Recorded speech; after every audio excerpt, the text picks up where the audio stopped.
இலங்கையில் நெதர்லாந்து நாட்டைச் சேர்ந்த பெண்மணியின் வியக்க வைக்கும் விவசாய பண்ணை.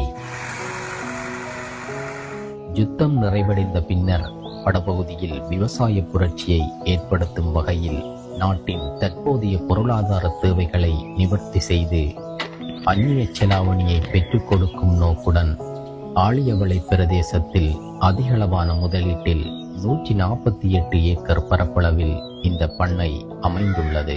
இந்த பண்ணையில் நன்னீர் மீன்பிடி வளர்ப்பு, கால்நடை வளர்ப்பு, தென்னை மற்றும் ஏனைய பயிர்ச்செய்கை என வெளிநாடுகளில் காணப்படும் விவசாய பண்ணைகளைப் போல் இந்த பண்ணை உருவாக்கப்பட்டுள்ளது.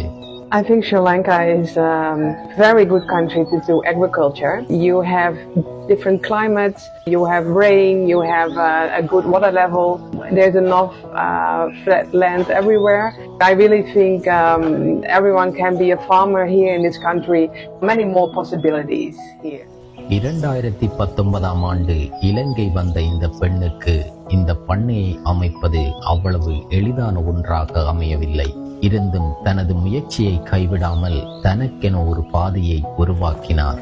அதில் அதிகளவான இளைஞர்கள், யுவதிகள் என பலரையும் இணைத்து இயற்கையான முறையிலும் நவீன முறையிலும் பயிற்சிகளை வழங்கி அவர்களின் வாழ்வாதார தேவைகளுக்கான வேலைவாய்ப்பினை பெற்றுக் கொடுத்துள்ளார்.